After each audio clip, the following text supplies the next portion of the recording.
Welcome or welcome back for some more Myst Survival, and today we are looking at the 0.6.2 update, which features loads of awesome new things, such as companions, NPC overhaul, bandit sniper improvements, a new bandit armor system, new bandit types, as well as an upgrade and rework to some of the weapon systems, new collectible items, quest boards, new building types, and new weapons as well, like the crossbow and the minigun.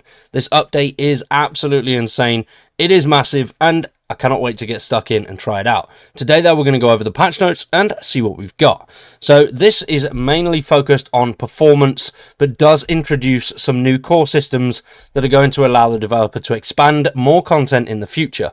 The core systems are mainly the NPC dialogue, allies, collectible systems, bandit armor systems, quest board, and individual NPC quests. You can now also access a new zone, which is called Zone 1, upon defeating the tank. Once you've defeated the tank, he will retreat, breaking through obstacles that block the way. At this point, you will then find a new NPC who will offer you a quest, which rewards you with one of the new weapons. But Zone 1 is still under major development, so there is nothing in there. It's only got structural elements. There's no loot, no enemies, except for one seeker at the end of the tunnel that leads you to Zone 1. So, pretty damn good. I'm excited for that. He's also looked at all of the bugs and issues and has addressed many of them, and will be addressing more in the next patch. So for the main chunk of bug fixes, there's a lot of stuff such as the bow aiming, couldn't craft carjacks, visual bugs, logic bugs, suppressor misalignment on certain weapons, falling after reaching the tops of ladders, items respawning repeatedly, which, to be fair, that's not a bad thing, blacksmith crafting, persistent embers from zombie spawns, falling through floors, spear damage, bandit gunfire sounds do not work properly in relation to their distance. Gun and weapon animations were a bit shaky, and propane bottles with max values couldn't be added to stoves. So some pretty annoying bugs in there that he has quashed, which is good news. Now for that main first feature is the NPC dialogue overhaul. He's reworked the system and given it functionality to support more features in the future. The overhaul is going to allow for richer interactions and more dynamic conversations with NPCs.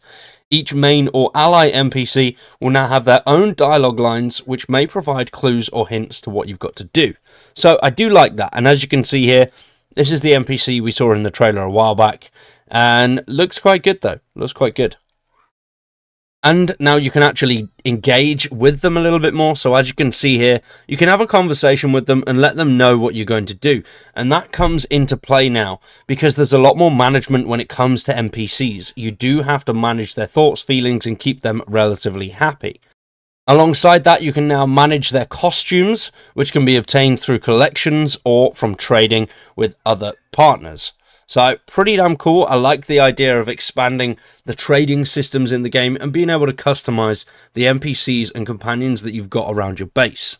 So with that behavior, as I mentioned earlier on, he's added a companion option, so you can now have them to follow you around, but that does come with an emotion system. There's 3 key emotional statuses, which are respect, intimacy, and depression.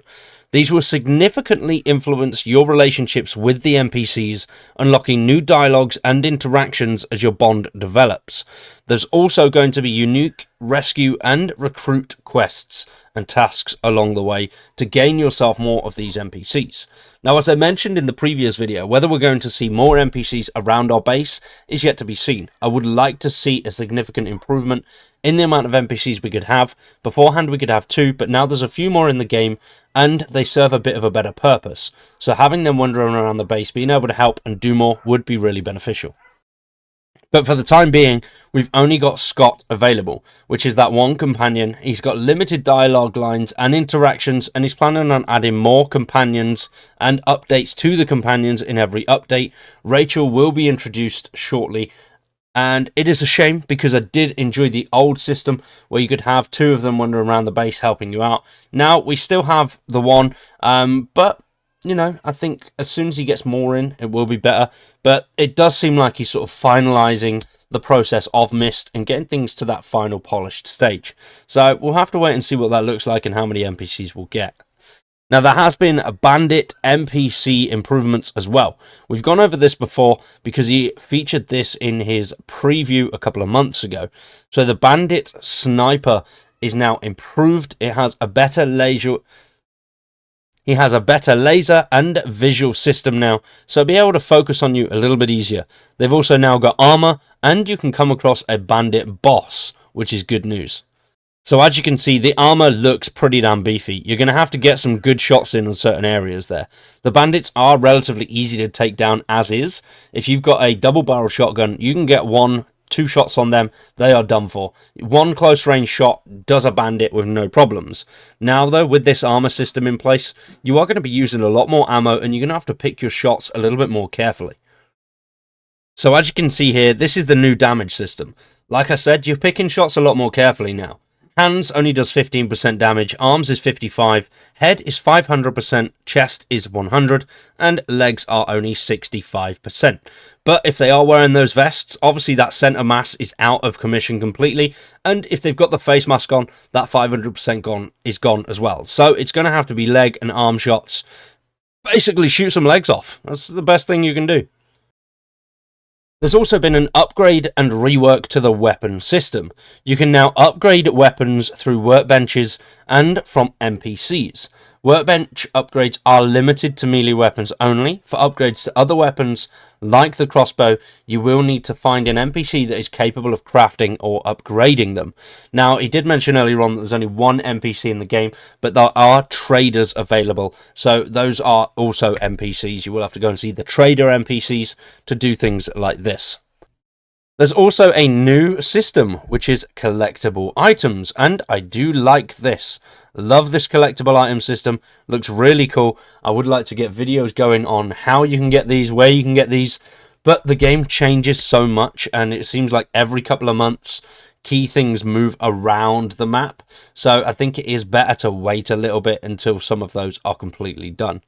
But these new systems are mementos, utility items, lore items, and key items. So mementos are purely for decoration and to commemorate your journey. Utility, such as keycards, gas masks. Lore items are snippets of the storyline or clues that can help unraveling main and side stories. And then key items, obviously crucial for progressing in quests or missions. And then we obviously have the new quest board and individual NPC quests. Currently, as mentioned, there is only one NPC, but he will be able to help you out a little bit. So the quest board is going to be in the central hub located in the survivors camp, where you can find and accept a variety of quests and check around the survivors camp for NPCs that have specific tasks or requests. Now these will get you some pretty cool rewards. So there's only one quest board at the moment, which has 3 NPC tasks available, and more will be added in the next update. There's also an improvement to the NPC building type, which adds a survivor shelter and a whole survivor category. So this is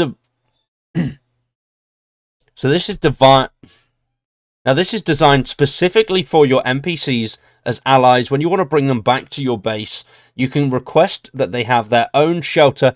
Accepting their requests will add the shelter to your building craft list, and all items and buildings in this category are interactive for ally NPCs, allowing them to engage with the environment that you create for them, which is really quite cool and adds a little bit of life to your camp. I think with more of those coming in as well, if we do get more NPCs, and it allows them to build on. I mean, I'm using the current base where this is set up. This is the big White House. That's what's behind him.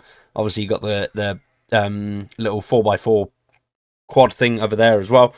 And it is a big area, so having this built up with a couple of tents and some NPCs roaming around would be really quite cool. And then, as we said earlier on, the new weapons. Obviously, the minigun and the crossbow. Alongside that, though, there are a few new items in the actual science lab itself. Now, we haven't gone to the science lab yet, but that is something we'll be doing in a couple of weeks. I'm excited, but you need a hell of a lot of equipment behind you to get in there and get around. So they've added puzzles and levels to the lab's surface level, which you can now freely explore. But you've got to be cautious of the bloats inside and don't destroy their nests, because you will need to farm items from these bloats at the new quest board tasks later down the line. The underground level to it is still under development, but will be available in future updates. Now, if you don't know what the lab is, it's basically sort of end game. Loads of cool stuff's going to be down there towards the end. Not towards the end of the game, but towards the end of the development cycle. He's already put a lot of work into it, and we've seen some pretty cool things from it. It looks really dark, dingy. Gives me sort of Resident Evil vibes, but with a little bit more of an FPS vibe to it. I do quite like the look of it. I'm very excited to see how it goes. But what do you guys think? Are you excited for this update? Let me know in the comments down below. For now, though, we are going to wrap that one up there, and we will be back on Monday with some more Mist Survival, where we'll check out the Survivor Shelter and hopefully bag ourselves a little ally. Let me know what you think in the comments below. For now, I've been Wyatt, you've been awesome. Thanks for watching, and we'll see you in the next one.